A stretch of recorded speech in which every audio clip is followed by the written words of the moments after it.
Okay, today we have Luke. Luke, can you introduce yourself? How you doing, guys? Pleasure to be here.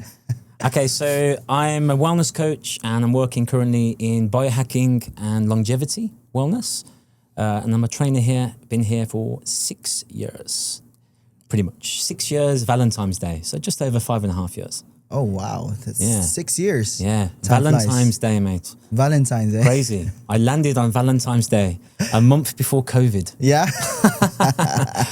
And I'm still here. There we go. How are you enjoying so far? Currently, finding some parts difficult. Because after like 5 years or so, I like change. But I have a partner here and life's great with her. I have a beautiful dog, love him. And I'm exploring my work options and trying to, better the well-being and wellness of the people of Saudi Arabia. So I'm trying something new, biohacking. I've always been into recovery and wellness and holistic health. So I'm going towards that more so than the class PT route. Yeah, I think like biohacking and longevity nowadays is becoming more popular and popular. Definitely. Yeah. It's definitely big in Dubai, but Riyadh is still new, I think, in terms of health and fitness generally. Yeah. So I know the CrossFit scene's very big here. More so, I think, because the community. I think if you have community and you have that social interaction, people tend to adhere to that more. So I find. But yeah, longevity is very new here. So they need a lot more education. I know they got the summit next week, the longevity summit. So they've got like big speakers like Mark Hyman and Gary Brecker, who are Gary like Brecker the big. is coming, yeah. So we'll see. I'd like to attend it. We'll see. Price is crazy, but yeah. Yeah. Actually. 15,000 a ticket, mate. Oh. Yeah. Oh. Salary for a ticket, that. Yeah, man. That's just a stand. That's going to be big here. That's going to be their first exhibition or summit that is strictly longevity. And they got a beautiful location. So where is it? It's going to be in Diriyah. Diriyah, okay. In this beautiful hotel. So it's going to be very luxury, I can.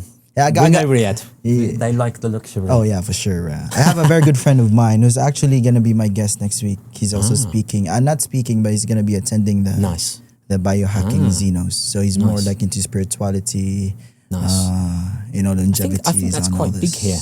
Alula especially, because you got the Alula festival next week as well. But the spiritual side of it, the yoga scene, is very popular in Saudi. But longevity as such, I think that's still new. Yeah, I think it's gonna be the future for like definitely the next 10 years probably. Yeah. A lot of people now, especially with like athletes, also not getting into this, but also like trying to advocate this. Well, like, you got Ronaldo. So Ronaldo's like LeBron. Advocate. He's the man, isn't he? Yeah. So I know that he's just bought his new range of recovery. We actually sell them in our workplace. So he does he does his own, like Therabody, the guns, the boots, the cryo boots. He has his own brand. Oh, yeah. Okay. What brand? Theragun? No. So he has cryo boots. He has the infrared boots. So compression with heat, compression with cold therapy. He has like the Theraguns as well, but his own version. Yeah. So basically, and he's building his own hyperbarics as well. Oh wow. Yeah. Like affiliated with someone with the brand? I would think so. But, or just his own brand? Maybe his own brand. We'll see. I don't know. I haven't looked into it too much, but we do have his cryo boots and infrared boots at the centre that I work at. Wow. They're nice. And also there was at the FIBO as well. Yeah. But yeah, so he's the face of longevity here, isn't he? Plus he's 40, he's still crushing it. Man. Going to the World Cup next year. Yeah. And still like performing at the highest level. Same thing with basketball, LeBron James. Yeah, and then they signed with, what's his name? American footballer. Brady. Tom Brady. Yeah, he's still doing it now. Oh, still? Yeah, he's come back in. Oh, wow. Yeah, I heard he's coming back in. So and then obviously you had the Joy Joy Forum? That was yesterday. That was yesterday, yeah? Yeah, you had Big Shaq there. Yeah, Big Shaq. Terry Crews. Yeah, I saw Mr. Beast. And also Djokovic. Like you had the Djokovic tennis. is there, Because yeah. they're still playing, aren't they? How old is he? I think he's 40. Oh. So yeah, he was talking about longevity. I did a post today on my story. Yeah. And he was talking about longevity. And that is the now, like we should be training for longevity. True, so man. like the body, as much as I used to love doing the bodybuilding and the posing on stage, I used to do that in my 20s or late teens, training for longevity and joint health and moving better, more free. I think that's the new thing. Yeah, most likely. Yeah. It is gonna be. It is gonna be because we see this models or athletes. We just want to be them when we grow old. Definitely, man. When we get older. I think of it as more like I want to be able to do things with my family when I'm older. That's how I think of it. Yeah. Don't have kids yet. I have a Pomeranian. He's my kid.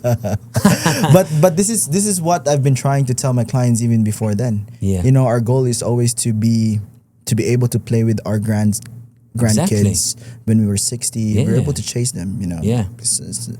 I mean, this is why I advocate ever since I started into fitness. This is how it should be, which is it's good. No, it's very good actually. But like when you come into the industry where it's very, very much misinformed. Yeah. Here's about I can imagine aesthetics. Don't get me wrong, we all like to look better. Good. Yeah. But I know the CrossFit scene is big here, isn't it? The CrossFit. I've never really done CrossFit as such, but I do like some of the challenges they set. I mean, CrossFit I think is a very, very good methodology. I call it methodology, but some consider it as a sport. Yeah. Because of the CrossFit games, how we idolize them, of like them doing cool stuffs and all this, it has become like more on that end. The focus is more on that end instead of the methodology. Yeah. Whereas you need to be prepared for the unknown and knowable, something like this along the line. But so, what's your opinion on? Because I always see these. I always see these videos. High rocks and CrossFitters. Yeah. What's your opinion as someone who done CrossFit? I get it. I get it. What they're trying to make fun because, like, the barrier of entry in high rocks is very low. Yeah. You don't really need any skill, or you don't need to learn anything or any skill just to do high rocks or even to complete high rocks. Yeah. Like a total beginner who knows how to run and has a decent amount of strength can finish the whole thing in, like, let's say 3 hours, which is still, they finished it. Yeah. So I get it.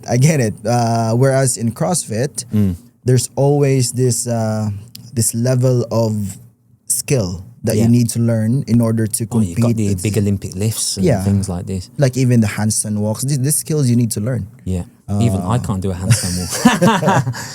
But I think I like the inclusivity, how inclusive it is. Yes, high rocks, you mean, you see people who are disabled, you people in their 70s crushing it, father and son. I like that.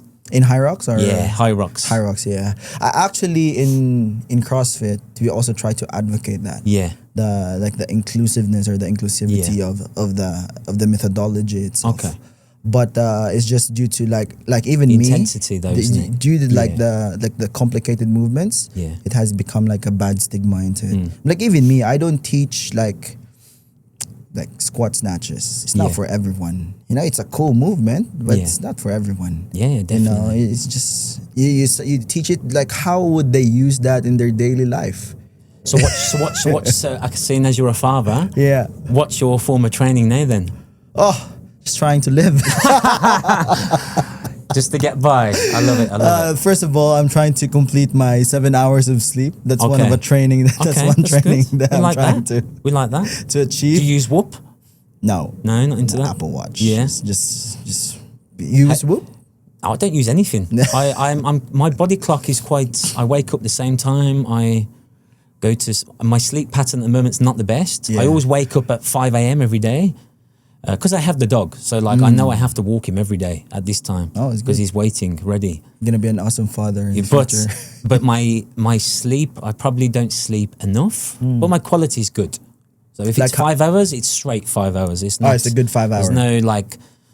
I don't keep my phone by my bed. I always remove it. Oh wow! So I've tried to implement that now. You're very I never used to be. Yeah. I find screens just, if your screen's in your room, not good, mate. You end up on TikTok until 2 a.m. Scrolling. Scrolling. You know how it is. Yes. I used to be one of them. Especially in Saudi. You get sucked into that. Yeah, man. I'll go into the first question. Where is it, though? Okay. Where would Luke Baker without fitness be? Okay, where will I be? In the jungle. I'm a jungle boy. Yeah? Yeah, I've always wanted to be Tarzan. Hence, I love animal flow and all those type of movements. But that's my dream, by the way. I'd like to live in that type of land. But where would I be without fitness? It's a culture. It's our family culture. So let's go back. So my parents were competitive athletes. My family have all been competitive athletes. Track and field was our sport. But my dad was also in the Gladiators. He set all the records when... Oh, Gladiator. Gladiators, the TV show. He was. I was there with John Fashanu back in the 90s. He was one of the competitors. Oh, wow. He set all the records, all the fitness. So my dad was like crazy fit, and he was an amateur boxer. Didn't go professional because he chose family life, but it's always been in our family. But I'd probably say the biggest thing for me with the athletics is, imagine my dad was competing in the same relay team as me. So we all got into international sports. So I actually represented Britain. So I was at a high level. In what sport? 100 and 200. So I was a sprinter. Sprinter, okay. But I'd say the one of the biggest moments is actually having my father pass me the baton in the 4x100. We had to call him up because we needed a substitute. It was quite funny. My dad was good. He was good. Wow. So he was a hammer thrower, but he was very quick. So imagine having your dad in your 40s back then, passing you the baton. It was pretty special. How's that feeling? It was a good feeling, mate. Yeah. Like this is why I say like longevity and like my dad is my role model when it comes to that. Like he's in his 60s and he's a free climber. He's Until fit. now? He's fitter than me. Yes, he's crazy, mate. He's crazy. Wow. Like it's just in his genes and in his blood, and that's kind of transcended into me, which I'm thankful for because like it's my way of life. And it's like my coping strategy if I'm stressed or I need a bit of downtime. Not gym per se, but like just being active, whether it's hiking or just doing something like to release some endorphins, you know? So where would I be without fitness? I'd probably be lost, to be honest, because it's been, like I said, it's my mechanism for releasing stress, or if I feel low, it's my cure, you know? I think that's a very... It's not say stupid, but this ignorant question for me to ask you. No, because it's true. It's true because you didn't know kind of why I started. I started because my parents, like they made me do everything as a young age. So like my dad was very encouraging and my mum. So I would do judo. I did Aikido, black belt, Aikido, karate. Didn't really fit with me. Track and field was my thing. And then I fell into dancing. So I'd become a dancer. I worked in theatre. Oh, wow. So I was a Latin ballroom. Oh, wow. So, yeah, and I did touring for 7 years of my life. All over UK? UK, went Europe? to Vegas. Oh, Vegas. The big strip. Yeah? Yeah. How's that feeling?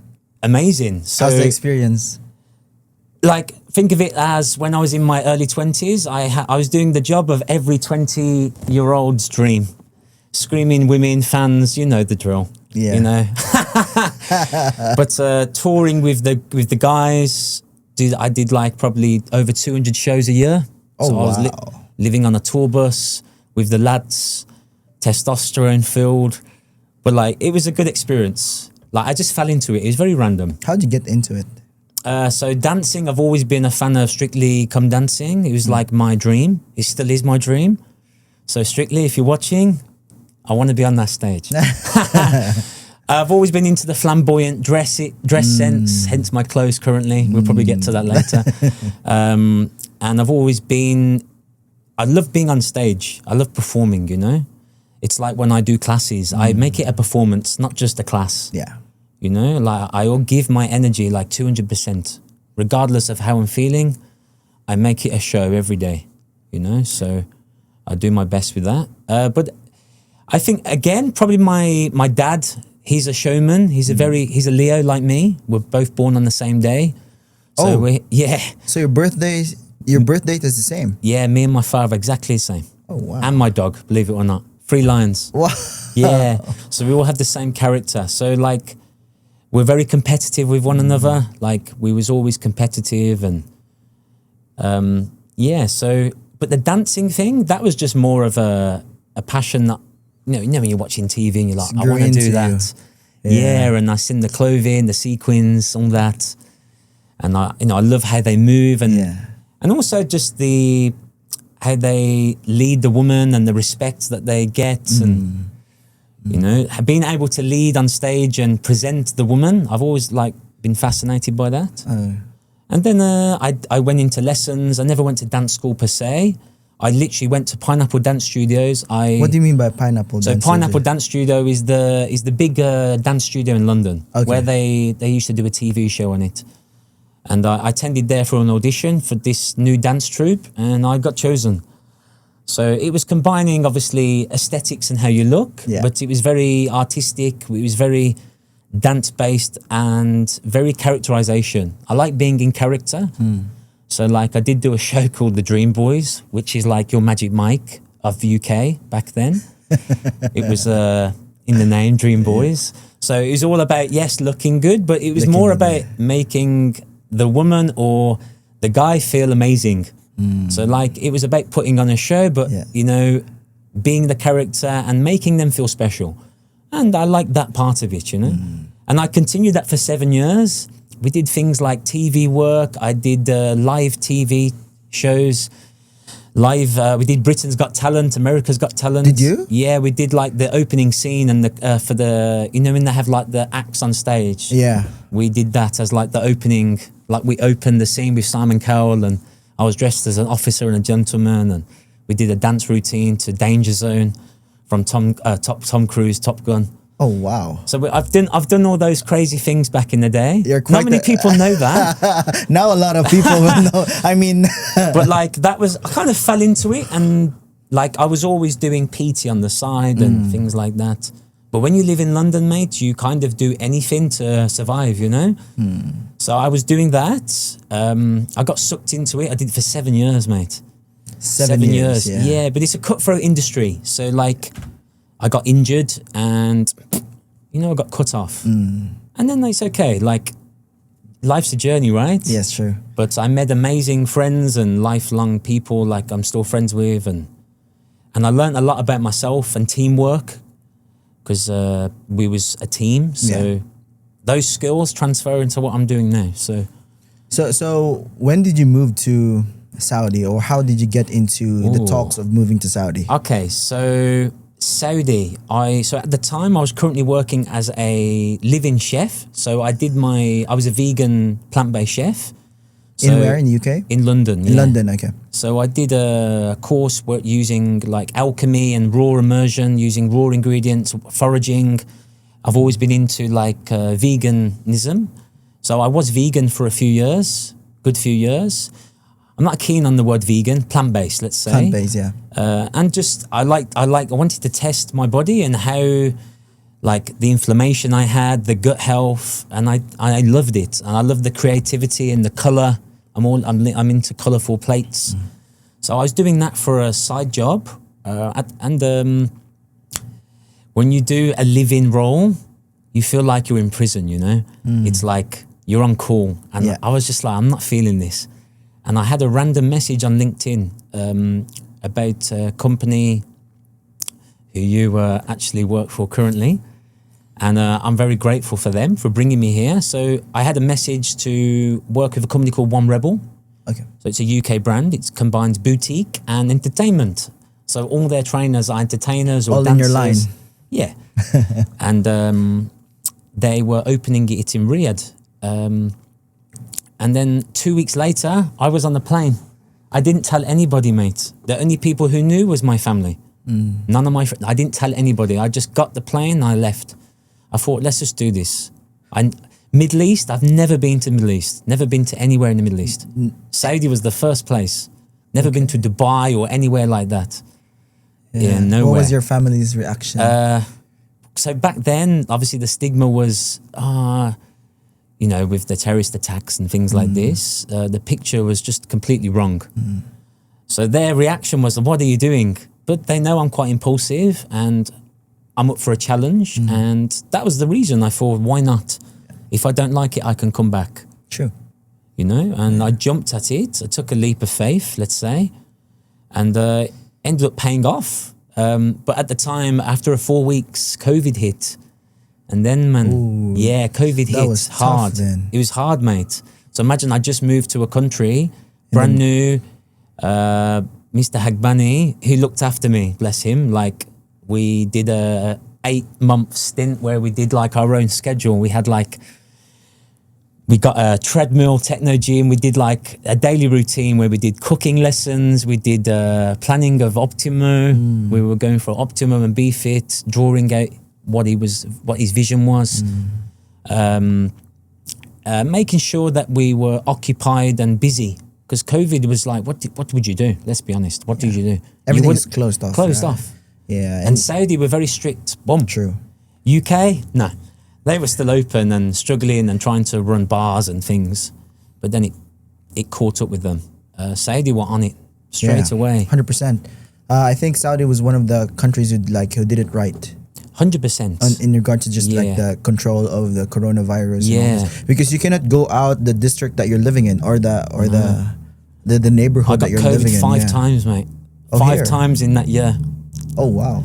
You know what it's like with these tests and the Tawakana, like half of it, I don't know if it was real or not, but obviously you had to abide by the rules. Yeah.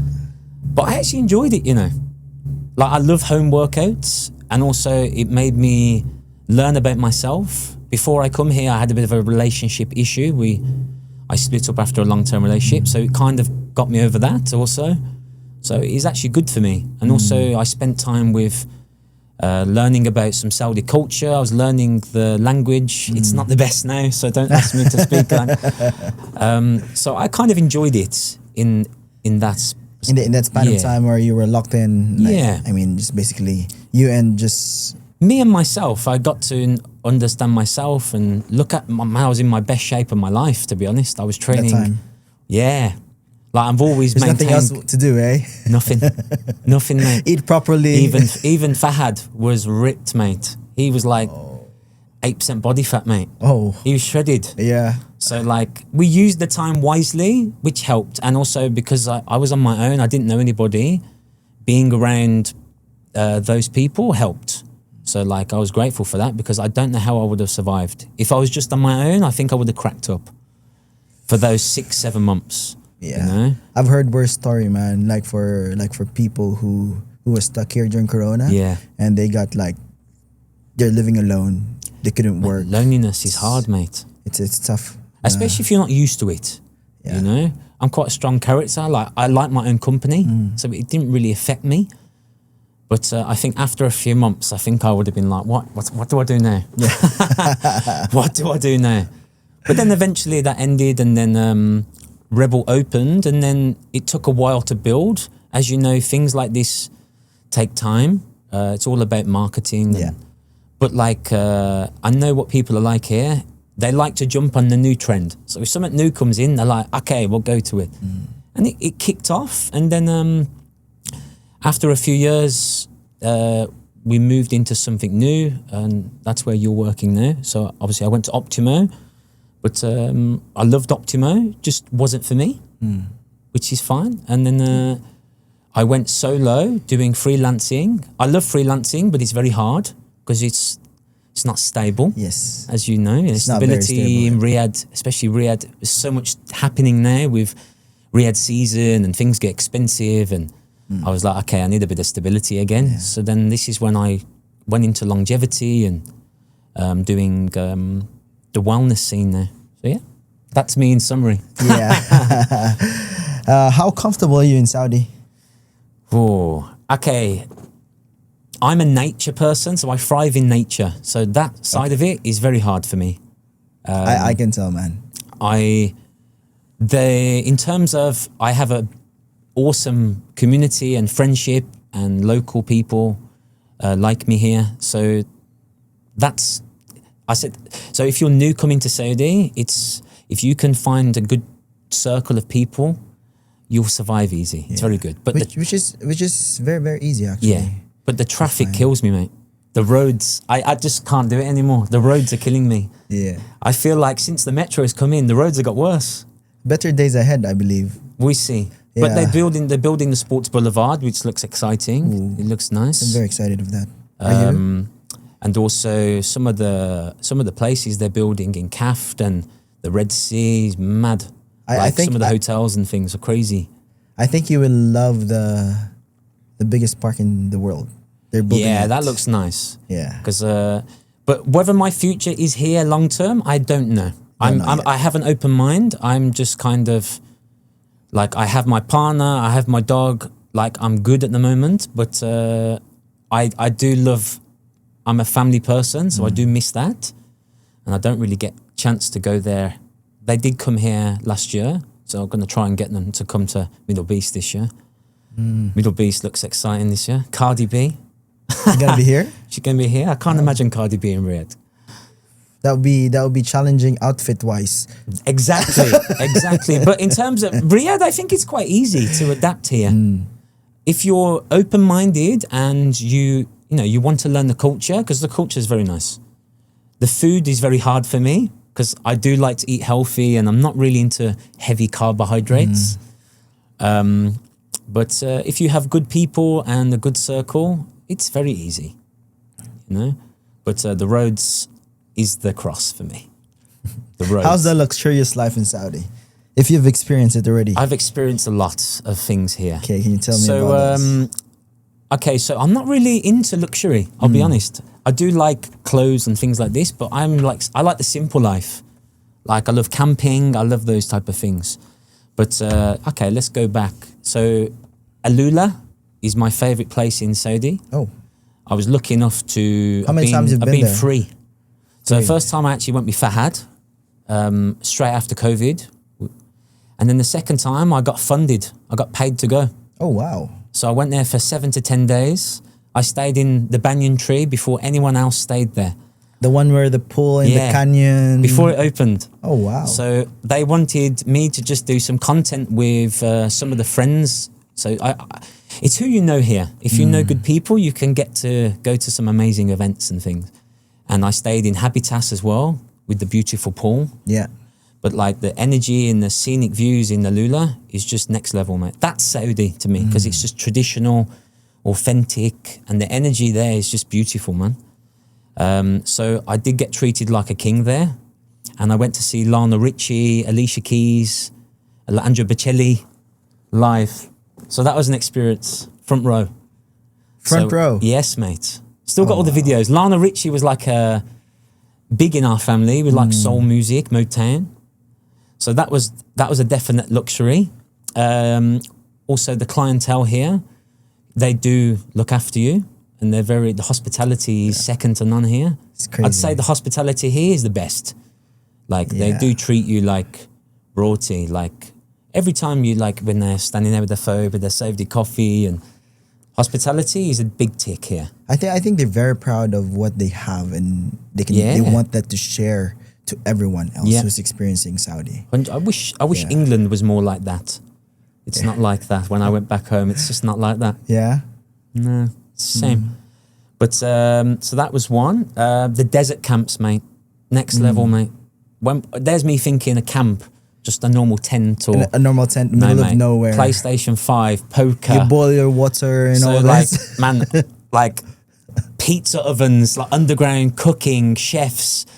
Like, chefs in the middle of the rifle, like clay pigeon shooting, everything. Oh. Like, it's top of the PlayStation, PS5s, mate. PS4s, PS5s. In the middle of nowhere. FIFA competitions in the middle of nowhere. It was mad. So that was like a luxurious experience that I'll never forget. And obviously the restaurants here are top quality. They have some of the biggest Michelin star chefs here and restaurants. So I'd say it's, Diriyah is beautiful. Oh, yeah. Love Diriyah. I went to Diriyah way back 2017. It's totally different. Yeah. Bujiri Terrace, mate. Yeah, That's luxurious. Yeah, I went there 2017. Yeah. Different. Crazy different. When I first landed, I went to where Buji Terrace is now. Yes. It's just nothing like it is now. It's just like, it's evolved very quickly. Yes. And even the surrounding. Beautiful, mate. Yeah. But the energy there in Diriyah, it feels like old school Saudi. And I like it. Like the energy when you're in the, let's say, Kingdom Tower area, this type of area, is a lot different to when you go to Diriyah. Yeah. Yeah. And that's more me. Like I like peace and it's very nice. It's like very serene. Even the people there is kind of chill. yeah, very chilled. You know, everyone's smiling at you when you're walking around. Here, beep, beep, beep. It's crazy here, right? But yeah, so Saudi is luxury. They love luxury. They're very proud of their culture, and that's one thing I like here is the culture and the people. I'd say it's the best. I'd say the people's the top for me, and how they look after you and how they bring you into the country and. You know, I've been here 6 years, so I can't complain. You know. Yeah. What's the first thing when you landed here? What's the first thing that your employee treated you? Oh, mate, literally, like I had my own car. Okay. Like, driver, got treated like royalty, mate. So at the time I was the first person here, so I was quite lucky. Like the other guys had to stay because they were stuck because of COVID. So like. Literally, I got looked after like crazy. So like driver, got taken to all the camps, the desert camps. Obviously here they look after your health insurance, all those things are covered and the salary's good, commissions are good. But for me, like they welcomed me into their home. So like I was visiting Fahad's mom and we're having dinner and I met all his family. We got very close. And also got taken onto a lot of trips as well. Dubai, got taken to a few times. Oh, with Fahad? Yeah. Nice. So like I got looked after, so I'm always going to be grateful for that. Like Dubai, I'd never been, mate. To be honest, it never appealed to me. But when I went there, now I know why Saudis like Dubai. Yeah. No, funny thing is, when was the last time you visited Dubai? Last time I went to Sharjah High Rocks, which sadly I didn't compete. I went to watch, didn't I saw you there. I was meant to compete, but I stayed in Dubai. Okay. So, we went to Dubai and Sharjah. By the way, Sharjah is very beautiful. We stayed in the most amazing hotel. It was very authentic. It's called the Shedi Al Bayt. Shedi Al Bayt. Okay. Amazing. Original features. Is like original Arabic features. Yeah. Okay. Amazing. Yeah. But Dubai, so that would have Sharjah been is kind at the of start of the year. So not long ago. Last year I went twice. But Nikki Beach, mate. I love Nikki Beach. Nikki Beach in Dubai. Yeah. I love the jazz and I love it. But the restaurants there, Dubai is just a different energy. But I understand, like the hard part about Saudi, I think, is especially in the summer. Summer's hard, mate. Everyone's going away in summer. Yeah, and it becomes like zombie land, mate. It's like 28 days later. It's just like no one. It's like, what? Like I remember Fahad used to get his driver to pick me up because I was crazy. I used to just walk for like 50 kilometers. I was just walking. I took a rucksack of water. I didn't know what to do. It was just like, what do I do with myself? Because I wasn't working at the time because the COVID just kind of started to fizzle out. So I used to just walk and he used to send his driver to collect me. Like, what are you doing walking in this heat? But the heat doesn't bother me. I'm kind of used to it now. Kind of like it in a weird way. Kind of like the sweat. Are you a humidity guy or dry? Do you like the humidity or no? Humidity? No. That's why like Jeddah, I think I'd struggle. Oh, Jeddah is, the humidity is crazy. Yeah, the dry, I'm kind of used to it now.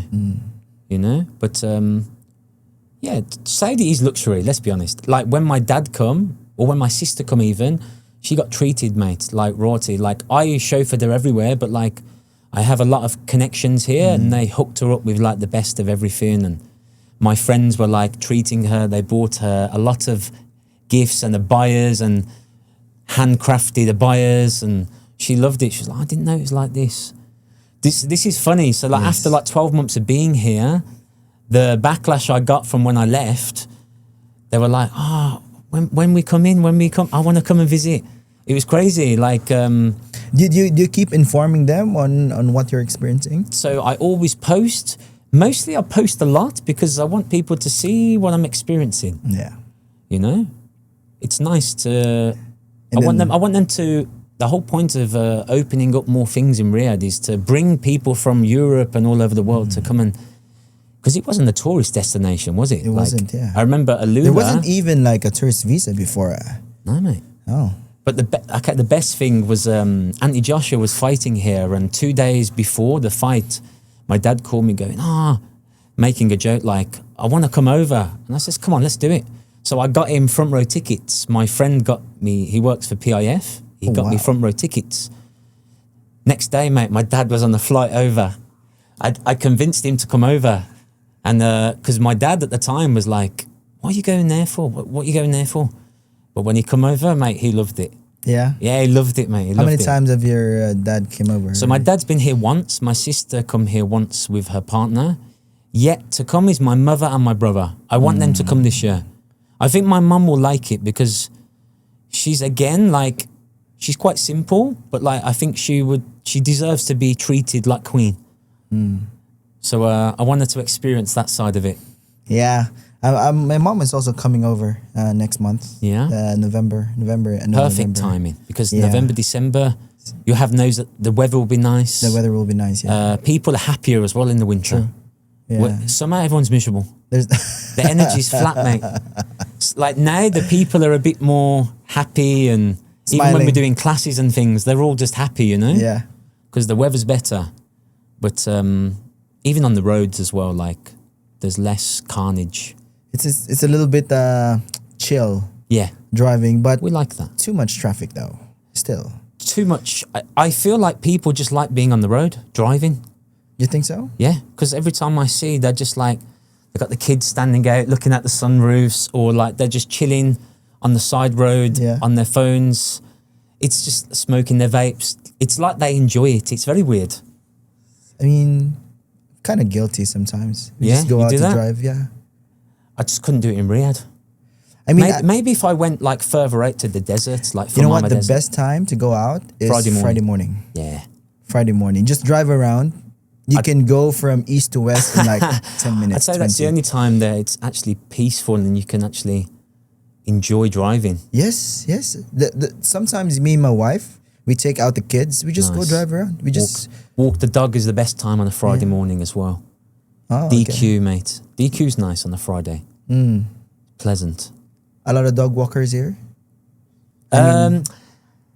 I think that's one thing I wish Saudi would do is have some more dog-friendly spaces. It's getting better. Yeah, it is. But I think they're still new to having dogs here. Yeah, they are. I think having a dog is kind of like there's something that I've heard Seen as that's haram. kind of it's kind of like haram. Yeah. Like, but I don't know really the context of it. Like, no, I don't really know. But it's kind of haram to have a dog. But there's a lot of the Saudis who the owns locals dogs. have the dogs, Yeah, especially they do. huskies. But they don't bring them inside the house. So whereas me, I'm just traditional English, mate. They can sleep on my bed for like a... Oh, my dog is sleeping in my bed. Yeah, I love it, mate. I love it. A dog, I think if you've never been brought up with a dog, you won't understand it. It's like my friends here, if they're like, why do you let him sleep next to you in your bed? I'm like, because I've done it all my life and it's comfort and, man, it's the best feeling when you wake up. Unconditional love, mate. Yeah. You know, like he keeps me happy here as well. Like, especially when the times are difficult. Man, smiling face every day when you walk in from work. It's nothing better than that. Yeah, true. You know? Someone receiving you. Yeah. You know, someone is excited to see you. But only have a dog in Riyadh if you have the time to do it. True. And, you know, because it's a busy city. Would you recommend a bigger dog or A smaller dog. a small dog? Yeah. I love big dogs, but I'm quite lucky. I get to take my dog to work. So I'm quite blessed with that. But my dog is like, he's a toy, let's say. He's Pomeranian, so It's like a he kid. gets a lot of attention. Doesn't grow old. It's He like stays the 10-year-old. same, but his energy is like mine, always there. So like, but he does make my life better. I'm not gonna lie, I won't complain. Yeah. And he kind of brought me to my partner. I met my partner because of my dog. Oh, so, can you tell a story about that? Yeah. So partly meeting my partner was because of my dog and because of my work. So I'll tell you the story. It's quite funny. Yeah. One thing, your partner is Saudi, right? She's full Saudi. She's full Saudi. Yeah. Okay. So how did you meet? So how did we meet? So I was hiring for longevity and I wanted yoga teachers. And she was watching my stories, I noticed. And I have a little cheeky look. Yeah. Okay, we like that. So I slide into her DMs and I was like, how would you like to be part of our team, like teaching freelancing? Because she had a full-time job in PIF, but she was open to doing classes. And that was my way in, let's say. So yes, I wanted to hire her because I knew that she was good at yoga. Yes. But the main reason was because I wanted to see her. Yeah. And our first date was actually walking the dog. Okay. And at first I didn't know that she loved dogs, and she fell in love with Simba. And Simba's one of them. He judges character very well. He took to her like boom. They were like bread and butter, mate. They were just synced straight away. And then like after the first date, I thought that's the best thing to do here. I thought, okay, walk the dog. She'll be comfortable. She's got the dog to play with. And I can kind of, if you don't like my dog, then you're not for me. Okay. And if my dog doesn't like you, it's not going to work. No, he's my approval, mate. He approves of you. And then also after that, we interviewed. It was quite awkward because obviously before we interviewed, I met up with her for that reason. And I had the owner and me on the interview, and it was just very awkward because obviously we were both attracted to each other. Yeah. I'm trying to stay professional. And then we brought her in to do a test date, and boom, she was hired. And then obviously the more we started seeing each other, and then eventually we had our first date in Kuru, one of the fancy restaurants. Oh, Japanese. Yeah. So my friend's actually the chef. Oh, so wow. I was like, okay, can you arrange like something that's not on the menu? So like he treated us for the full experience of Peruvian Japanese. So he did the journey from how Kuru started, and we were talking about Japanese culture and Peruvian culture, and we took her on like a cuisine journey, like 20 different courses. So like that first date was pretty Proper. Spectacle. Yeah, mate. So that's kind of how we met, like, and then we've been together a year next Friday. Oh wow, congratulations. So it'll be a year man. next Saturday, 25th. So yeah. Happy anniversary. Yeah, thank you. It's gone so quick, mate. It's gone so quick. But we've done quite a lot since I took her to meet my parents in England. So that was So she went to England already? Yeah, so that was the first time to go to London. Her first time? So my parents live in the mountains, but first time to England, which was a first for a Saudi. I thought Saudis go to England a lot. Yeah, man, I thought they do. Yeah, but we went in the summer, so we took her to London to experience London. Have to experience that. And then we took her to like my stuff. And what I realized that she loves what I love, and she loves nature. She thrives in nature. She loves like vintage style. So we did like a vintage festival, VW camper festival, cowgirl, cowboy.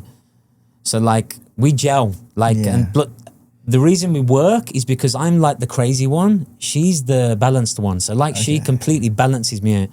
So I'm a lot calmer now because I'm quite a fiery person and I'm a fidget and my energy's always here. Yeah. She mellows me out. So we balance each other very well. You know? So how was this experience when it was her first time going to England? At first she was very, let's say, scared, but my family are very open, mate. My parents are amazing. Like I have to ask their relationship, they work together and they've been together for 37 years. Oh wow. Married. Nice. Like that's the relationship I want. So when she's seen that, and they loved, like my parents are not normally approve of my past relationships. But this one now. They loved it, yeah. They loved her. They loved her, yeah. Yeah, especially my mum. If my mum approves, then that's a good thing.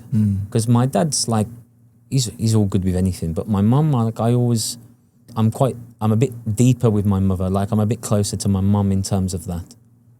Where does your relationship heading right now? Where's it heading right now? Yeah. So obviously I would like to be married, of course.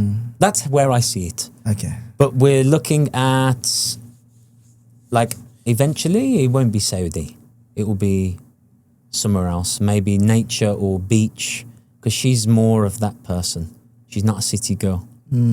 So that's where I would see longevity. But definitely, mate, she's the one. Tick. Ticks my boxes, mate. Yeah. Yeah. Okay, well. And I met her parents as well. I got to mention that. Yes. How was that experience? Okay. It was scary. I'm not going to lie. So they're very traditional. Like very traditional open-minded, Saudi. because she's been engaged to an English before, but it fell through. So obviously also skeptical, because if it fell through the first time, it's going to happen. It might happen a second time. So obviously you're always going to you're going to look out for your daughter, right? I know the culture's strict here, but I kind of know the culture. So I went there for the first time. I got invited and I was like, okay, let's do this. At first I was wearing a thobe, and then I was like, no, I don't feel comfortable, mate. Yeah.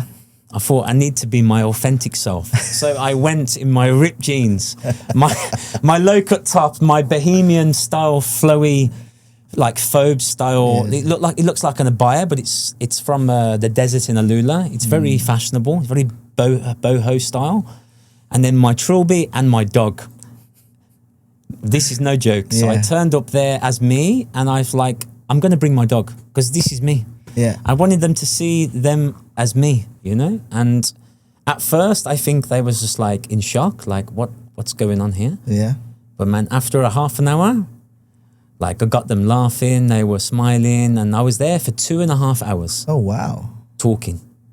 And they even asked me if I wanted dinner. After that, I had to leave, because I was like, okay, I think I need to breathe. Because I was so tense, mate. I was so tense at first, because I didn't know how they were going to see me as.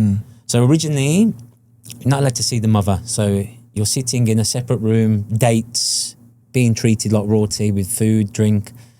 But the father doesn't speak good English, so his son was translating. So Shog was there, her brothers were there, and the father. At first, it was an interview, mate. What was the first question? You want to know what it was? Yes. How much do you make? Really? Straight up, mate, straight up. Okay. So, like, they're going to ask these questions because they want to know if you can look after the daughter, and are they going to be, you know, safe, you know, once they're away from the family. So I knew these questions were coming. I already prepared. So I was prepared, I had the answers ready. Yeah. But I answered them very organically, and I kept to myself. The reason I dressed like that was because if I dressed like me, I'm more relaxed. And also having the dog was a distraction, because her sisters wanted to see the dog, and they love dogs. So the dog was playing with her sisters and her mother, and I was with the guys, and Shog was next to me. So it was a little bit uncomfortable at first, but I actually enjoyed it. And like they said, they love me, and when you come in again, I went the second time. The second time was a bit more serious. It was more like, okay, where's this going?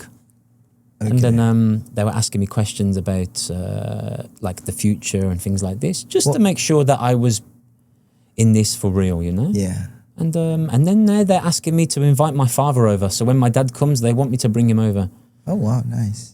So yeah, so that's, I thought I'll mention that. So yeah, there we go.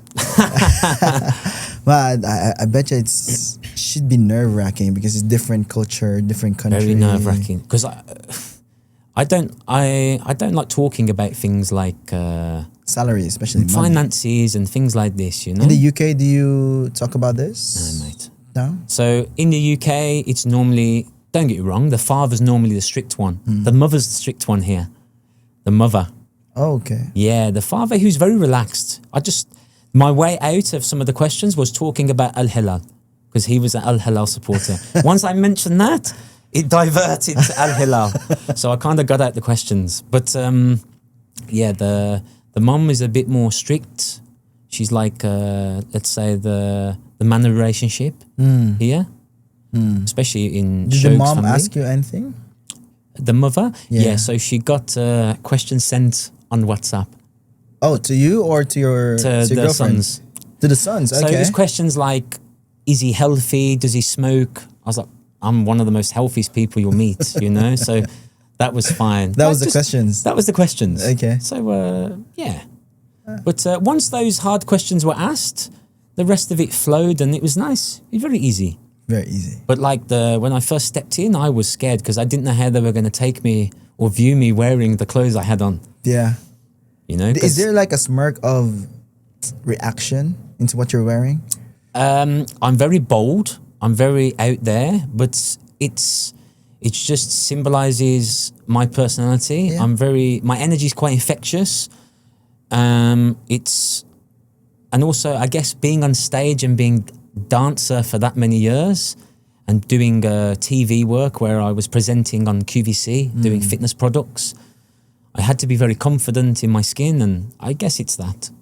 But I kind of, I can like wear simple things too, but I like bold colors and I do like sparkly things sometimes. But yeah, I think it just symbolizes my energy and who I am. Yeah. But I do like the boho style, like that free essence style. I like that boho style, and I love hats. You love hats. I've always wore hats. Yeah. Hence I got no hair. Hence the hair's gone. No, you're good, bro.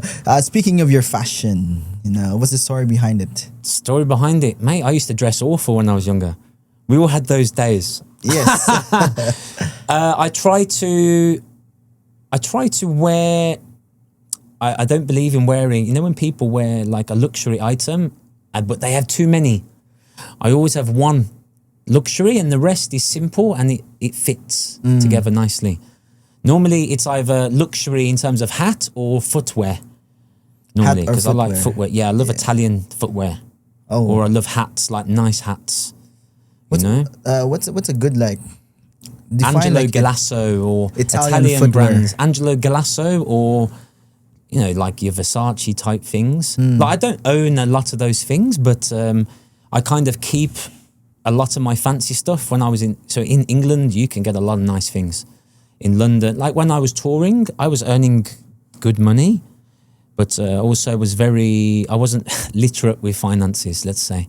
Okay. I'd spend a lot. But when you're on tour with the lads, you don't care at that time. You're kind of learning and enjoying. Especially enjoying, probably. Yeah, but most of the clothes I've kind of kept from the years. So all these like crazy blazers and sequin jackets and tops, I just keep and I look after them and I just kind of play with the different, mix and match with simple things. Yeah. Have you brought some here? Not with me. Maybe I should have turned up in something crazy. But yeah, so my fashion just symbolizes me as a person and I guess how I feel on the day, But like, let's be honest, I live in shorts and t-shirts. So sometimes if there's an evening event like a Middle Beast or a boxing event, I'm going to go out. I'm going to go out there. Go all out. I'm going all out, mate. All or nothing. All or nothing. But my girlfriend's the same. She does the same. Is she also like a big fashion? I don't think it's about I think it's about how you wear it and who's wearing it. Like I don't know why I always been into colourful things. And I don't know if it's my body shape or my confidence in my skin. I get away with crazy things. Like, when you see things on the hanger and you think, oh, it doesn't look good. But then when you put it on, it looks good. Yeah. I have clothes like that. Yeah. But I think I get that from my father because my father dresses well. So I kind of do get that from my dad. I think it's your body shape, man. For me. And also, so I like to wear fitted tops, I'm not going to lie. When it comes to lower half, I like a bit more loose. Top, I like a bit of fitted. Like, if you train and look after your body, you got to flaunt it a bit, right? It shows, It shows. You got to be done. Yeah. Speaking of fitness again. Yeah. Yeah, let's go back to fitness. What's your perspective on how the fitness industry is moving here in Saudi? It's getting better. So, obviously, there's gyms and gym chains opening left, right, and centre now. So people are more aware of fitness. But here, I know that the CrossFit scene and they love the men here, especially. They love weightlifting, like Bodybuilding, That's a big one. Weight training. CrossFit and bodybuilding, I think, are the two. I think CrossFit is kind of like, it's still there, but it's not. Fizzling, would you say? High Rocks is taking over now, isn't it? High Rocks is taking over. And also the yoga scene is Pilates is very big here. Legree, which is what we do at Longevity. Legree's big, and obviously Reformer. But it's nice to see men doing it as well. What do you think of that? I think it's good. Yeah. I think men get humbled, me included. I got humbled doing my first Pilates and Legree. I think I tried that machine, the Legree machine, because I used to work in Lebanon. Yeah. I used to work in a studio there. It's a Legree studio. I think I tried one time, and it's very hard. So the reason I find it hard is, yes, it's time and attention. It is. But mate, like, you need a lot of mobility and stability. You know, I find a lot of the guys here don't have that, you know? Especially mobility. Yeah. And also mobility is not flexibility. Yeah. You know? So we get that confused as well. But the women here, I love the fact that they love resistance training. I actually find the women are better in Saudi than the men. So when I do classes, it's full of women and they love the weights, and that's good to see. So, you know, weight training is obviously good for the hormones, it's good for the bone density and longevity as such as well. And also it makes us, like strength and being strong is the new skinny, let's say. You know? You think that has changed over the past years? Yeah. Yeah, when the first time you arrived here, how women viewed fitness is totally different compared to now? Yeah, definitely. Yeah. Especially resistance training.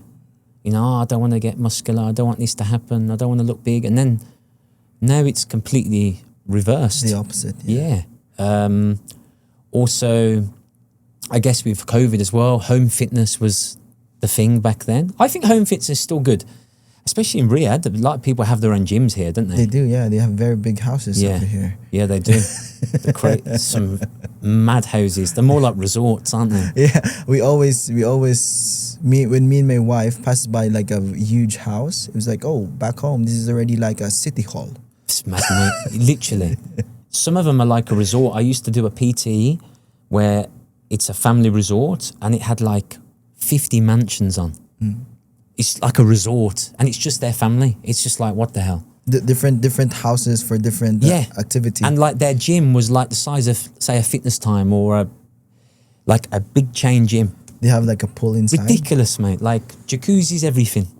Oh, wow. Even have like, I wouldn't be surprised some of them have hyperbaric oxygen chambers now. Oh, that wouldn't be a surprise. I wouldn't be surprised. Wouldn't be surprised. Infrared sauna, which is the new thing, red light.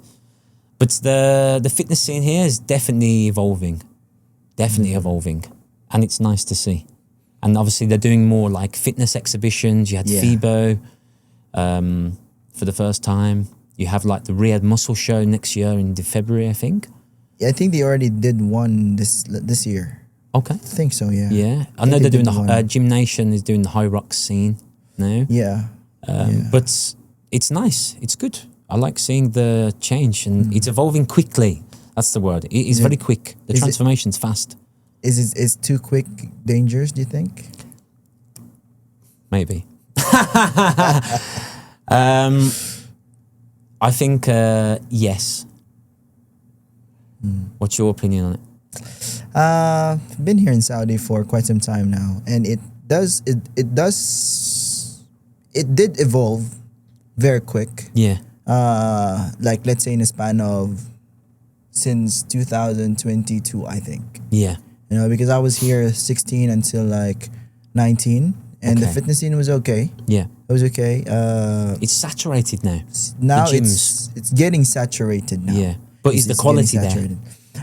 But I think the government is also doing like a good thing of regulating it or trying to regulate it. Yeah. You know, they're doing a good thing. Not compared to Dubai where the market is crazy saturated. Yeah. You know. But I think they're doing it quick in a good way, I think. Yeah, in a good way. Nice. Yeah. It's not yet too much. Yeah. For me. It's not too quick for me yet, but it's still a bit quick. Yeah. Yeah. I still think the people here are still learning about health and fitness. So maybe trying to make it more educational, I think, is important. Yeah. Like with all the summits that been happening now, and it's gonna happen next week. There's gonna be a health summit. Yeah, that one will be eye-opening. Yeah, because like these people are huge. Like when it comes to wellness and people, I'm sure social media is big here. Yeah. So I'm pretty sure they'll know who that is. Do you know Barbara O'Neill? No. So she's the woman who got banned in Australia. So she's against anything pharmaceutical. So everything's natural or herbal. She's very famous, Barbara O'Neill. She was here in Riyadh at the start of the year.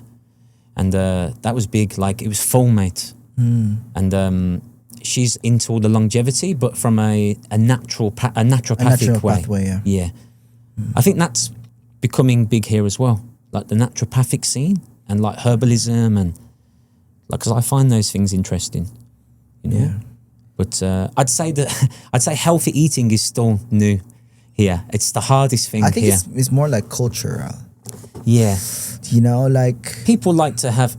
I understand it. Like they work long hours, their roads are busy, and like they want to enjoy the weekend. And what's better than like going to the desert having a kabsa? True. You know, so I get it. I think it's very, very cultural. I think. Yeah. Like in UK, what's the most cultural thing to eat? Fish and chips. Fish and chips, but only in the summer. Can't beat fish and chips, mate. When Shog had her first fish and chips, mate. Yeah. Oh, she was in heaven. Like a proper fish and chips. Fish and chips. Proper. We went to a place which is Victorian style. So they cook it in dripping. Oil. Beef dripping. So like natural fat, not those hydrogenated. Yeah, Man, the flavour and the texture.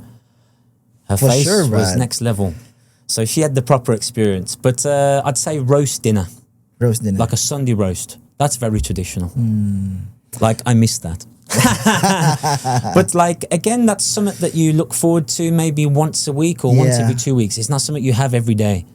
Like, but I know that they have the meal companies here now, and there's some good ones actually. There they are, yeah. They're getting better. But I think people need to maybe cooking at home maybe is a good thing. I think. But I get it. People there's not a lot to do.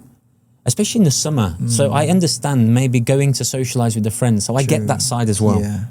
You know? I think for me, it's still going to come down to cultural. Yeah. I think because I know that they don't cook a lot here. No. They don't cook a lot. They normally have like maids and things as well, don't they? Yeah. And like, even though like mothers teaches the maid to cook. Yeah. But not all the time they cook. Yeah. But they order a lot here. Yeah. Yeah, they do. They do order a lot. You've got Jahirs, you've got... Yeah. There's too many now. I can't even remember the names. There's like Hunger 10, stations. And 10 food deliveries here. It's madness. Whereas like in UK, how many do you have? I'm guilty of that too, I'm not going to lie. Because I get it, because like lately I've been doing a lot of hours, long hours. And like the last thing I guess you think about is cooking. Yeah, for sure. So I think, it's preparing. You have to prepare. Yeah. Like with anything.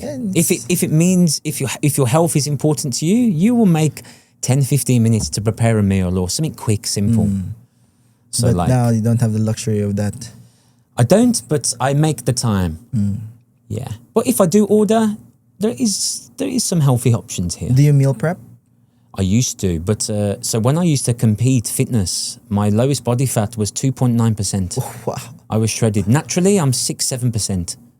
Now I'm probably at 7.5, 8. But my lowest was like 3%, 2.9, dangerously lean. But I was meal prepping then. But I've always been lean, so I never had a problem with becoming... I just cut out the sugar and that's it. It's going to get lean naturally? Yeah. Cut out the sugar and I went through that the water fasting, which was horrendous, where you deplete your water levels so you're vascular, and it was horrendous. I'd never do it again. That was a shock to the system, that was. I don't know how the bodybuilders do it, by the way. I have no idea. I think the bodybuilders, when they compete that's a mindset, that is. Yeah, and also they're the unhealthiest when they compete. Yeah, and look at them now. Yeah. Like... C-Bum just retired. Yeah, he was amazing though. Yeah. Like aesthetically, and tall as well. Like normally you'd associate bodybuilding with like the shorter guys. Yes. I always loved Kai Green. I thought he's amazing. But Ronnie Coleman was always my favorite, even though he was just like, lightweight baby. Lightweight baby. He was just a freak. But Sebum, I'd say, like, he looked good as well. Like, he had the face. Yeah, and his character is also very... humble, mate. Humble, yeah. Very nice character. Yeah, so... very, very nice character. He was definitely one of the best. But... he retired. Yeah. Yeah, he stopped doing bodybuilding now. So, yeah. How are you staying driven and disciplined? Even though like long hours and things like this, I work in health and fitness, so it's easy. So, but the first thing I do is I put myself first. So that first 30 minutes or hour, it's for me. So whether it's walking my dog or doing my workout, I have to do that first. Because then once I've done it, I have more energy. That's why I'm an advocate for morning sessions. I love morning workouts. You can't beat it, mate. Yeah. Even if you, like the first 10, 15 minutes, I feel like SHIT, but the after, man, the adrenaline and you once you've warmed into it, no better feeling. No better feeling. Also, coffee here. Like, I never really drunk coffee until I come to Riyadh. Caffeine's a killer here, I think. I think people drink too much caffeine. Too much caffeine, yeah. Yeah, I think that's another reason why people are tired all the time. Crashes, Yeah. But how do I stay motivated? That is a definite. And also having been in a family culture that embodies health. It's once you start young, that's why if you set by example when you're a parent, it will carry on for the rest of your life. But it's never too late to start. Yeah. Like I see these influencers are in their 60s, 70s. There's a one called Train with Joan. Do you know this woman? No. So she started when she was like 63. She was obese. And now she's like in the cover of Women's Fitness. And oh, wow. She's shredded, mate. 70 her, plus. Yeah. So there's never time to start. Never too late to start. No, but I'd always say as well, if you can find a community or surround yourself with the people, like when I remember listening to Stumpy, it's who you surround yourself with, is a big help. Yeah. Like those 5 people you surround yourself with. Like, is their energy high? Are they making you be better? Yeah. It is about who you're around as well. Yeah. Yeah. So if you can get that, that's a good one. Obviously, my girlfriend's yoga teacher and trains weights a lot. Yeah. So we can push each other. That's very good. Yeah. Yeah. Speaking earlier, you were saying that you are naturally 7% body weight. Yeah. Besides genetic, how do you get the great body shape? So I'm a believer in what you do habitually. So meaning what you do outside the gym. So it's all good doing an hour intense workout, but what do you do for the rest of those hours? So if you're doing a sedentary job, are you sitting there like not eating healthy or drinking plenty of water, or are you picking at the donuts that they bring into the office? Also, I'm a believer in the step count as well, to be honest. I'm a believer in that. Like 10,000 is just a figure. They made that up. But like trying to accumulate as much steps as you can is a good thing. And like walking's the best in terms of fat utilization and fat oxidation. And I walk so much. My step count's ridiculous. What's your step count? Like considering lately? I'm in Riyadh, I accumulate nearly 30 to 35,000 every day. Easy. Oh wow! I'm walking all the time. Yes, my job's active. I always look at Mark's WhatsApp, and he's got like 25,000 steps accumulated in Optimo. He makes me laugh. But like when I went home, my accumulation was like 60, 70,000. Back in the UK? Yeah, London and nature. Obviously, it's more of a pedestrian city compared to... So don't get me wrong, Riyadh's hard, but there is places now and the weather's better. But I'd say try and find time in your day outside of the gym to be active. Whether that's go and play paddle tennis with your friends or, do something fun, do something that you love and enjoy. And also find something that you're passionate about. Not everyone loves the gym. Yeah. I'm not saying go to the gym. Like find something that you enjoy because you put your energy into it, Like my cardio is dancing. I'll happily dance around the house like an idiot. Like I love it. And also animal flow, which is my new thing now. Yeah? Can you talk about animal flow a little bit? So animal flow, animal flow is like the term for basically ground-based movement. So it's been around for years. Ido Portal? Yeah, I know Ido Portal, yeah. So like I love I've always been fascinated by that.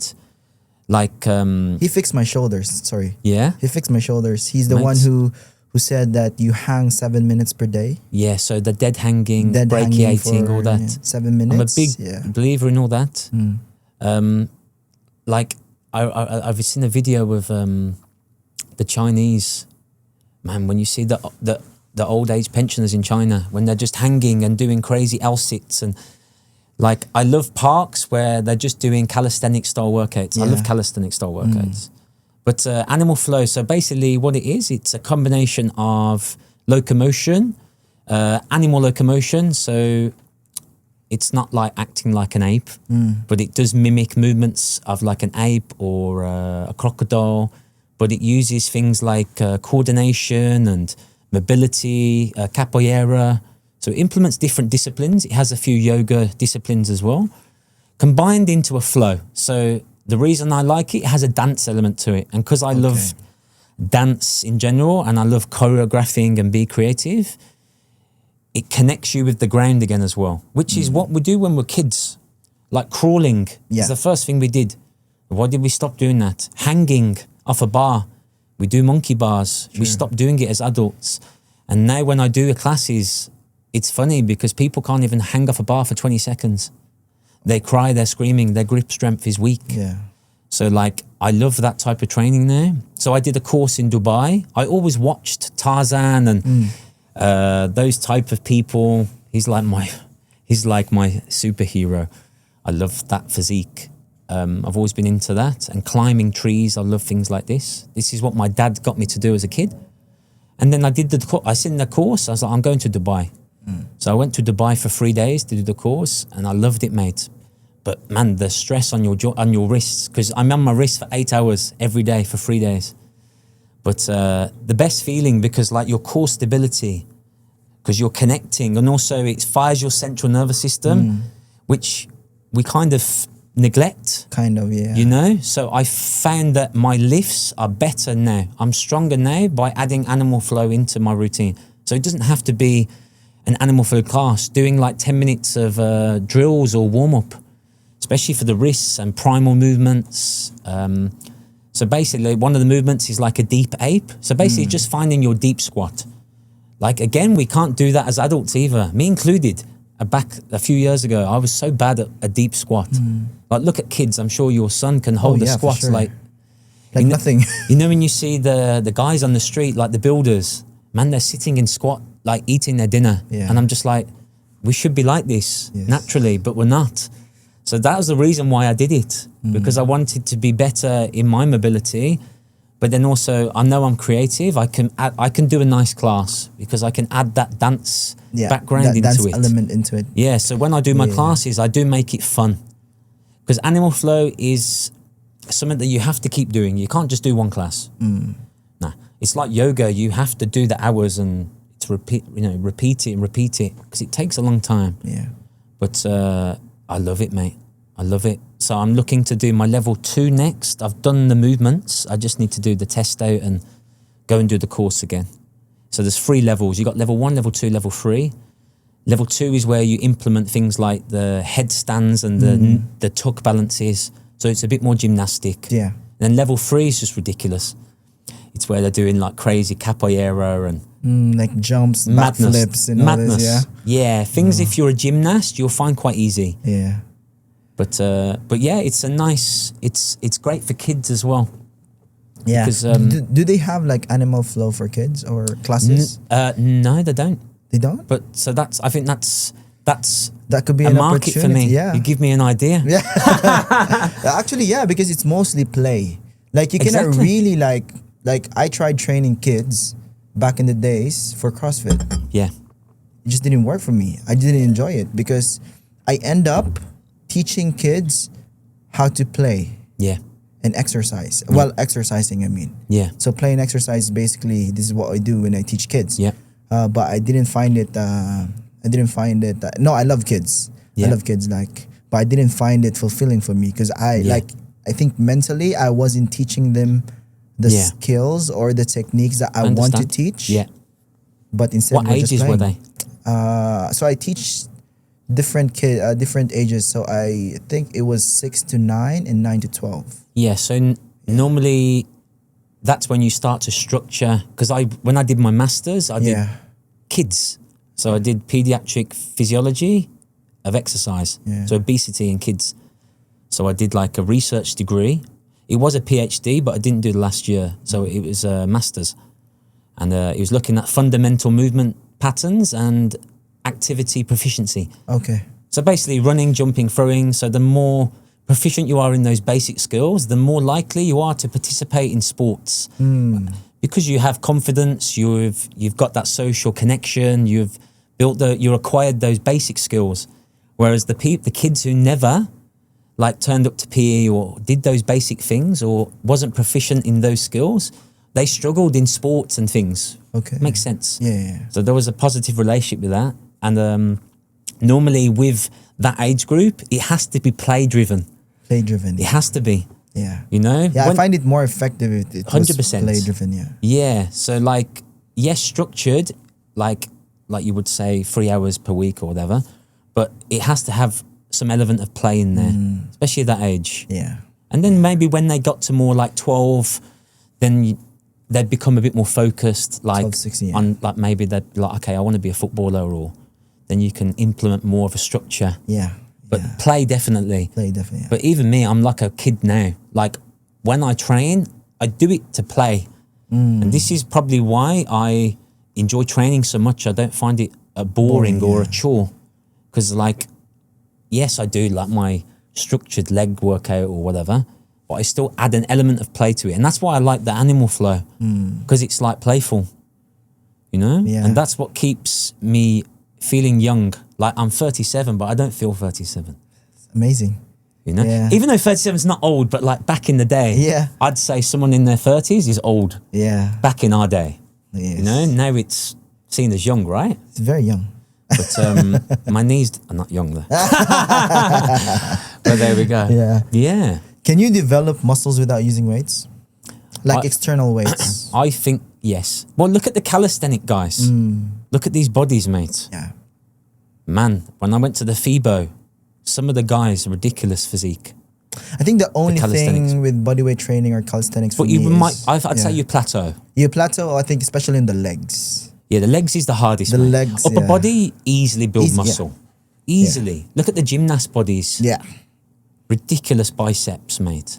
But their legs are not always the biggest. 1,000 air squats. Yeah, but they're strong though, like pistol squats and things like this. Like the core strength is ridiculous. So if you're looking at aesthetics, you might find it hard. Like I do a lot of bodyweight training, but I do weights. I didn't start weights though until I was like, because back then, you remember the myths like it will stunt your growth. It will stunt your growth, yeah. Yeah, I remember your previous Stumpy mentioned that.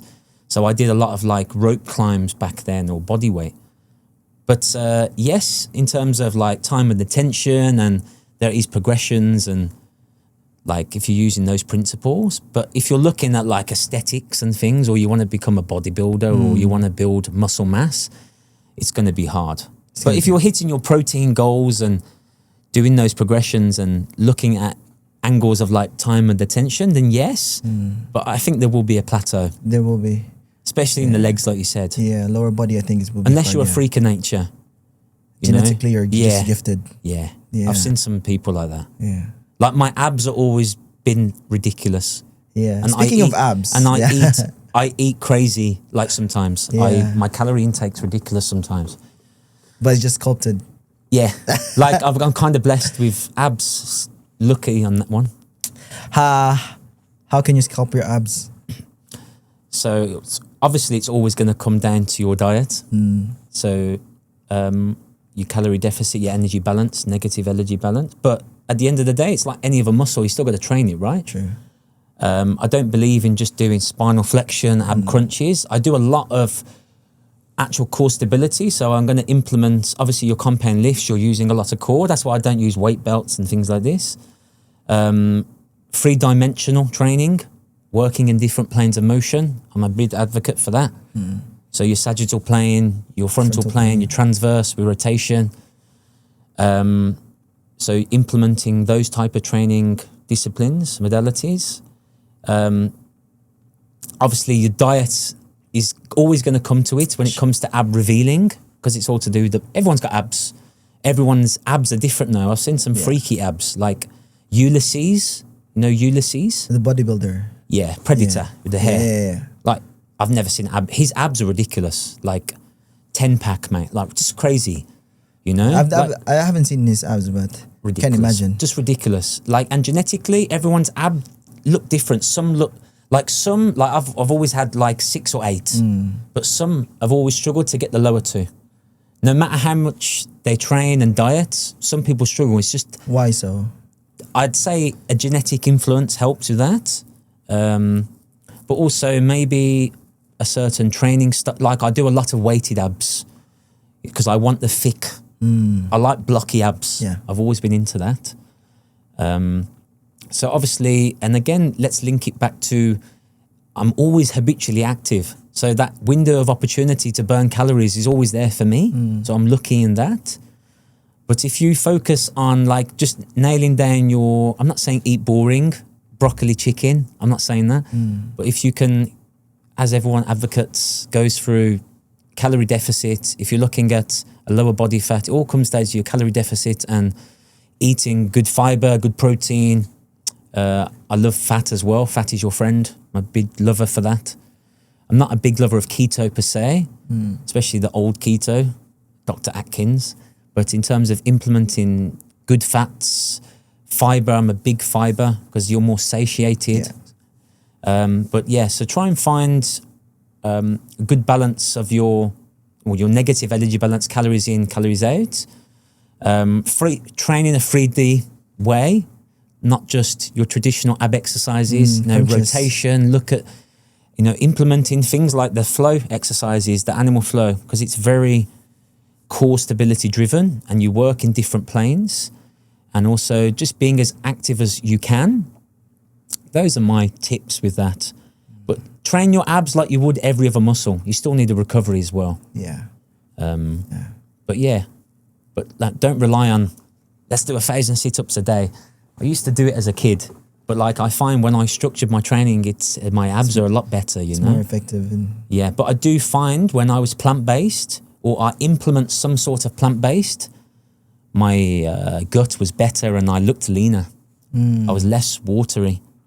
My inflammation was lower as well. Because like if you're just eating meat, man, it takes a long time to digest that. It does, yeah. So if you can try and, variety is key for me. I always used to be, when I was plant-based, I find it very easy, but then when I come to say it, it's very hard. But I believe in balance. If you can, everybody's different, but if you can balance maybe meat, fish, some vegetarian or plant-based options, I think that's the perfect diet plate for me. If you choose only 5 exercise this is a good question. Movements. Is this for me saying it from what I've experienced in my body, or what I would say to someone looking at what listening? You would say to someone, or you. Okay, so fit your body. 5 exercise movements. Definitely a pull-up. Pull-up, okay. Yeah. So why grip strength? Because grip's been in the research now for longevity. Also, just never know. Like a pull-up is like pulling up your own body weight. A lot of people struggle with that. That's a definite for me. Obviously, a squat and the deadlift, key moves. Like because you're gonna be using those movements in everyday life. So a squat, a deadlift, a pull-up. I would say a jump, mate. Like I find jumping is like energizing and it keeps me young. Yeah. So like this rebounder that they have, or just like doing jumps. I find jumping is a biggie. That's 4, isn't it? And then it's got to be a push movement. I'm a lover of push-up, mate. I've always loved push-ups. Yeah. So push-ups. I've always loved those because people who say they don't have access to gym because of so and so, majority of those moves are free. True. So but yeah, so a pull-up, a push-up, or some sort of push movement. So your key movement patterns, but definitely add jumping in there. I love jumping and plyometrics and things like this, because you're going to use that in everyday life. You never know that you might need to use that, you know? Yeah. Yeah. I like to mimic exercises that everyday life, like I love farmer's carries. Why? Because then when I go shopping, I only have to do one trip from the car up to the grip strength and farmer's carry. So like that's how I like to train. I like to take it into real life. Yes, yes. So those are the movements I would look at when doing a training program. Obviously, if you're more sport specific or you're going for a muscle gain goal, it's going to be different. But those are the movements I would use. Yeah. All right, man. Thank you very much. Pleasure. Time flew. Time flew. I've got a dry mouth from talking too much.